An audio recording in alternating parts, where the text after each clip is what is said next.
우리 찬송가 419장 같이 부르시겠습니다. 419장 주날개 및 내가 편안히 쉬네 밤 깊고 비바람 불어쳐도 419장 찬송입니다. 주날개 및 내가 편안히 쉬네 밤 깊고 비바람 불어쳐도 아버지께서 날 지켜주시니 거기서 편안히 쉬리로다. 주 날개 밑 평안하다. 그 사랑 끊을 자니뇨. 주 날개 밑 내 쉬는 영혼 영원히 거기서 살리.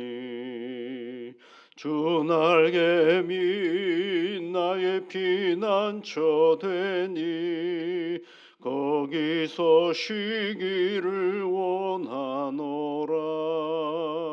세상이 나를 위로치 못하나 거기서 평화를 누리리라. 주 날개 밑 평안하다. 그 사랑 끊을 자니뇨.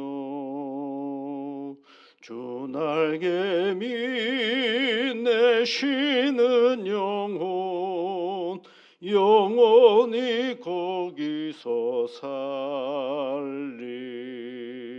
주 날개 밑 참된 기쁨이 있네. 고달픈 세상길 가는 동안 나 거기 숨어 돌보심을 받고 영원한 안식을 얻으리라. 주 날개 밑 평안하다. 그 사랑 끊을 자니뇨. 주 날개 밑 내 쉬는 영혼 영원히 거기서 살리. 하나님, 저희들에게 새로운 날을 허락하여 주셔서 감사를 드립니다. 이른 아침에 기도하고자 이 자리에 나온 주의 자녀들입니다. 성령 하나님, 우리의 마음과 생각을 하나님께 집중하여 기도할 때에 친히 함께하여 주셔서 주의 종들의 간구에 귀를 기울여 주시고 크고 놀라운 은혜와 복으로 함께하여 주옵소서. 이 고요한 아침에 우리 스스로를 침잠케 하셔서 우리 안에 일어나는 온갖 분란과 더러움과 추함은 가라앉게 하시고 오직 하나님만이 드러나는 이 새벽이 되어줄 수 있도록 주 성령께서 함께하여 주시고 이끌어 주옵소서. 오늘도 우리는 세상 속에서 한 영역을 담당하며 살아갑니다. 만나는 사람들, 행해야 할 여러 가지 사건들 앞에서 하나님 아버지 하나님의 임재를 경험하며 살아가는 오늘의 시간이 되어줄 수 있도록 복을 내려 주시옵소서. 애쓰고 수고할 때마다 수고의 열매와 성취의 기쁨이 있어 이 하루가 다 지나갔을 때의 후회가 아니라 감사와 감동이 있는 복된 날 되게 이끌어 주시옵소서.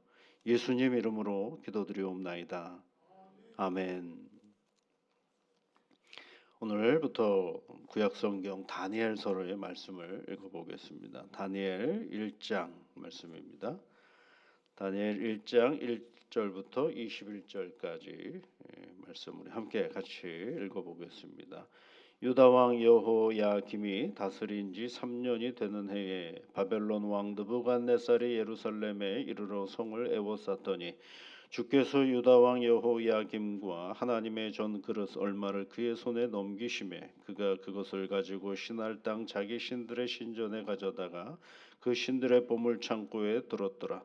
왕이 황관장 아스부나스에게 말하여 이스라엘 자손 중에서 왕족과 귀족 몇 사람 곧 흠이 없고 용모가 아름다우며 모든 지혜를 통달하며 지식에 통달하며 학문에 익숙하여 왕궁에 설만한 소년을 데려오게 하였고 그들에게 갈대아 사람의 학문과 언어를 가르치게 하였고 또 왕이 지정하여 그들에게 왕의 음식과 그가 마시는 포도주에 날마다 쓸 것을 주어 3년을 기르게 하였으니 그 후에 그들은 왕 앞에 서게 될 것이더라.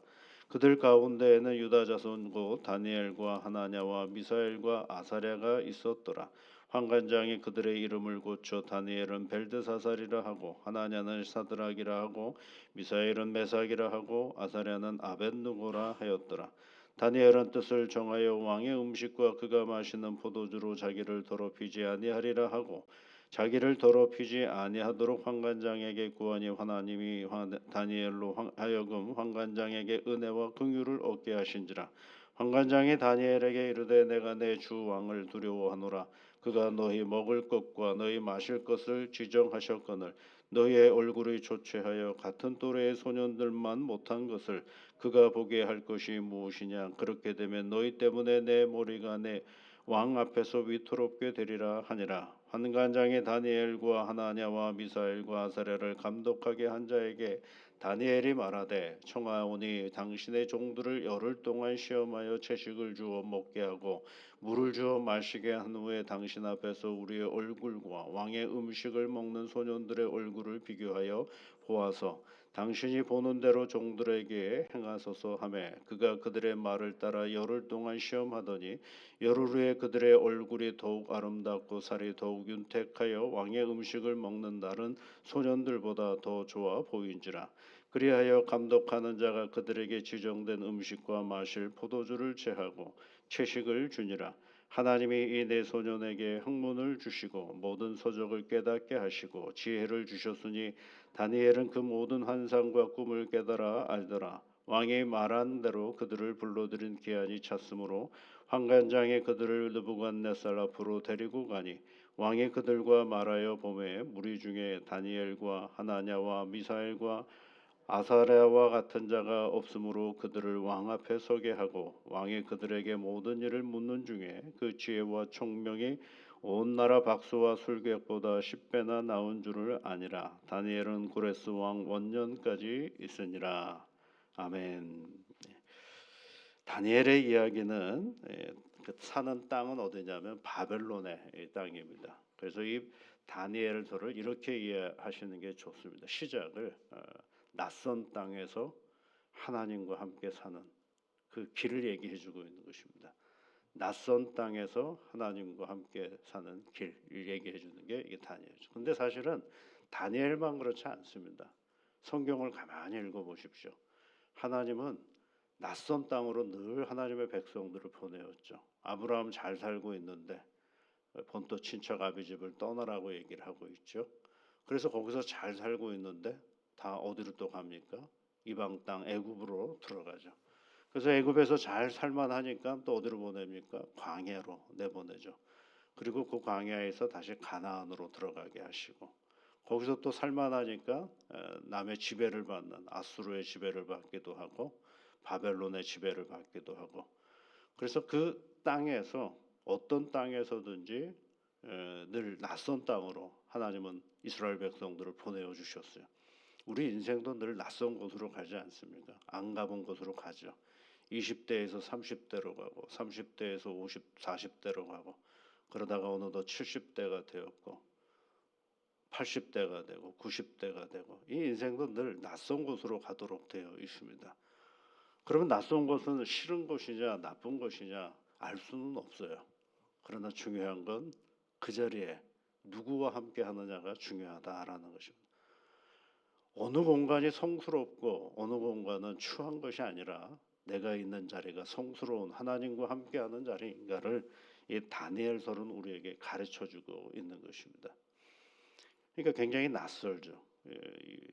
다니엘이라는 이 청년들, 이 다니엘과 비롯한 이 다른 청년들이 예루살렘 성전이 있었고 예루살렘 땅이 있었고 거기는 하나님이 다스리는 곳이라고 늘 믿었던 그런 삶의 자리 속에서 한순간에 어디로 가는 거예요? 낯선 곳으로 가는, 하나님의 성전도 없고 예루살렘 성도 없고 유대인들보다는 이방인 바벨론 사람들이 더 많은 세상 속에서 살아가는 자리를 얘기하는 거죠. 그러면 이런 일들이 왜 벌어졌는가라고 할 때 다니엘의 시작을 많이 보시면 1장 1절 말씀을 보시면 이렇게 되어 있어요. 그의 손에 넘기심에, 그렇게 되어 있죠. 그의 손에 넘기심에, 이게 누구냐면 그의 손이냐, 바벨론 손에, 느부갓네살 손에 넘기셨다. 뭘 넘기셨느냐? 하나 여호야김, 이게 이스라엘 왕이죠. 유다의 왕, 유다의 왕을 넘겼다라는 얘기는 유다 백성들을 다 넘겼다라는 얘기고, 하나님의 전 그릇, 하나님의 성전에 있는 그릇을 그들의 그 느부갓네살 손에 맡겼다라는, 넘겼다라는 것입니다. 빼앗은 거 아닌가요, 여러분? 바벨론에서 다 빼앗은 거잖아요, 실상은. 그런데 다니엘서의 첫 번째 시작은 뭐예요? 하나님이 그의 손에 넘겼다. 여기서부터 시작이 되는 거죠. 그러니까 이게 무슨 얘기냐면 하나님의 역사의 시작이다라는, 하나님의 행하신 일이다라는 것으로부터 시작이 되는 거죠. 오늘 우리가 있는 이 낯선 땅의 자리가 내가 실패해서, 때로는 내가 어쩔 수 없어서, 또는 내가 할 수 없어서 가서 사는 땅이 아니고, 적어도 우리가 하나님을 믿고 살아가는 사람이라면 하나님께서 우리를 그쪽으로 이끄셨다라는, 거기서부터 출발하는 것이 다른 이제 역사의 현장들을 쭉 바라보는 시각이 되는 거죠. 그래서 바벨론 땅에 가가지고 이 다니엘과 세 친구들이 새로운 인생들을 시작하게 되는 것입니다. 그런데 이제 우리가 잘 아는 것처럼 음식을 얘기하고 있죠. 음식 얘기가 있습니다. 그리고 나서 그 음식 문제가 정리가 되니까 17절에 있는 말씀에 보시면 이 네 소년에게 학문을 주셨다. 그래서 하나님께서 학문을 주셨다라고 돼 있고, 서적을 깨닫게 하시고 지혜를 주셔서, 특히 다니엘은 모든 환상과 꿈을 깨달아 알더라, 이렇게 되어 있고, 그 다음에 20절에 있는 말씀에 보면 이 느부갓네살 왕이 보니까 왕이 그들에게 모든 일을 묻는 중에 그 지혜와 총명이 온 나라와 박수와 술객보다 10배나 나온 줄을 알았다라고 되어 있잖아요. 나중에 이제 다니엘서 5장에 가면 느부갓네살이 죽고 그 다음 왕이 벨사살 왕이 되는데, 벨사살 왕의 어떤 환상을 보거든요. 근데 그걸 해석할 사람이 없어요. 어떤 신하 한 사람이 누구를 추천하냐면 이 다니엘을 추천하는 장면이 있어요. 그게 여러분 5장을 한번 가보시겠습니까? 다니엘서 5장 10절 말씀을 보시면 그 사람이 왕에게 이런 얘기예요. 벨사살 왕에게 이런 얘기를 합니다. 한번 같이 읽어볼까요? 5장 11절. 왕의 나라에 거룩한 신들의 영이 있는 사람이 있으니 곧 왕에 붙인 때에 있던 자로서 명철과 총명과 지혜가 신들의 지혜와 같은 자니이다. 왕에 붙인 느부갓네살 왕이 그를 세워 박수와 술객과 갈대아 술사와 점쟁이의 어른을 삼았으니, 이렇게 됐죠. 여러분 여기서요, 계속 반복해서 이 다니엘서에서 나오는 단어가 있는데 그게 뭐냐면 박수와 술객과 그 다음에 뭐 점쟁이, 이런 표현들이 계속 나오거든요. 오늘날 우리가 생각하면 이런 일들을 딱 읽으면 그냥 뭐만 생각합니까? 오늘날 우리는 이거 무당이다라고 생각할 수 있는데, 당시의 세계 속에서는 이 사람들은 뭐 하는 사람들이냐면 물질 세계를 뛰어넘어 정신 세계를 지배하는 사람들이거든요. 그러니까 왕이 묻거든요, 그들에게. 야, 이런 일이 벌어졌는데 이거 어떻게 해야 되느냐? 세상 권력은 왕이 가지고 있지만 왕의 정신 세계를 지배하는 존재가 바로 이 박수와 술객과 술사와 점쟁이들이냐. 근데 그 점쟁이들의 어른으로 되었다라는, 어른을 누가 되는 거예요? 다니엘이 되었다라는. 이게 그래서 이 다니엘이라는 사람은 이방 땅에 잡혀가서 거기서 또 선출된 사람이에요. 이방에 잡혀간 모든 유대인들 중에 특별하게 선출이 되어가지고 거기에 선출되어서 이 바벨론의 정신 세계를 이끌어가고 이 유대인 청년들에게 바벨론의 정신 세계를 새롭게 형성하게 만들어가는 그러한 그 하나의 이 바벨론의 정책 중에 있었던 것이죠. 그런데 바벨론에 잡혀간 다니엘이 행한 일이 뭐예요? 밥상은 걷어차고 학문을 선택했다라는 것입니다. 밥상을 걷어차는. 왜 그러면 이 바벨론이 밥상을 그들에게 좋은 것들을 주려고 애를 썼느냐? 특권이거든요. 거기 계속 보면 그냥 음식이라고만 생각하시면 안 됩니다. 이걸 자꾸 우리는 그 레위기에 있는 정결 규례에 따라서 다니엘이 먹지 않았다라고 생각하는데 그러려면 채식도 하지 말았어야죠. 바벨론의 음식 아닌가요? 그거는요. 물도 먹지 말았어야죠. 그러니까 그런 관점에서가 아니라 그 사대 진미를 다 계속 줌으로 인해서 나타나는 것이 뭐냐면 그 음식을 주면서 끊임없이 강조하는 게 뭐냐? 왕이 먹는 음식, 그가 마시는 포도주 이런 거죠. 너는 이 유대인 청년들 중에서 달라. 너는 더 특별한 존재야라고 하면서 그네들의 이 정신 세계를 지배하기 시작하는 것입니다. 이 음식을 통해서요. 그러면서 어떤 일들을 시작하게 되냐면 이게 제국이 가지고 있는 논리 중에 하나인데 제국이 식민지를 다스리는 온갖 세상의 모든 제국들이 그런 역할들을 많이 식민지를 다스리는 방법 중에 하나가 폭력으로 다스리는 방법이 있고 또 하나는 우리나라가 왜 이렇게 멸망하게 됐느냐? 일본 때문이다. 누구 때문이다가 아니라 우리가 무식해서다. 우리가 못 살아서다. 우리가 힘이 약해서다라고 생각하게 만드는 논리가 있어요. 그래서 이제 우리나라 같은 경우는 일본 사람들이 그런 식민지 사관이라 그래가지고 우리가 무지해서, 우리가 잘못해서, 우리가 모자라서라고 되어 있더죠. 지네들이 침략을 안 했으면 모자라도 우리끼리 잘 살았거든요. 근데 그런 논리가 어느 순간에 이제 싹 없어지면서 최근에는 어떤 논리가 나오기 시작하냐면 식민지 근대화론이라는 것이 나옵니다. 예를 들면 일본이 철도를 안 놨으면 우리나라는 잘 살 수 없었다라는 식의 논리죠. 그런데 철도를 왜 놨는데요? 처음부터. 저기 중국을 침략하려고 중국까지 철도를 쭉 놓았던 건 뭐예요? 많은 물자를 일본으로 가져가려고.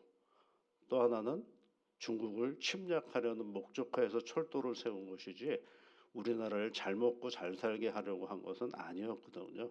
그 시작이 그렇게 되었는데 결과론적으로는 그 철도를 잘 활용하게 되었죠. 그건 맞는 말이긴 한데 그렇다 그래서 그런 논리들을 가지게 되는 것은 아니거든요. 그럼 왜 그런 생각들을 가지게 되었느냐? 그것이 어느 한쪽에 계속 주장하는 정신세계를 지배하기 시작하거든요. 그러니까 다니엘이 이 음식을 거부했던 것은 다른 것이 아니라 나는 당신의 특권 안에 들어가지 않겠다라는 것입니다. 여러분 특권이라는 건 잘못하면 지배를 받는 또 다른 논리거든요. 나를 어떤 질서와 정성적인 어떤 룰에 따르지 않는 특권이 내게 주어진다라는 건 그것은 누군가에게 지배를 받는다라는 단초가 거기에 세워지는 것이거든요. 그 특권을 거부하는 겁니다. 우리 신앙의 자리도 마찬가지입니다. 우리 교회 안에서 어떤 특권을 요청하거나 내가 누구보다 더 우월하다라고 생각한다라고 한다면 얼른 벗어버려야 돼. 교회는 그런 데가 아니거든요.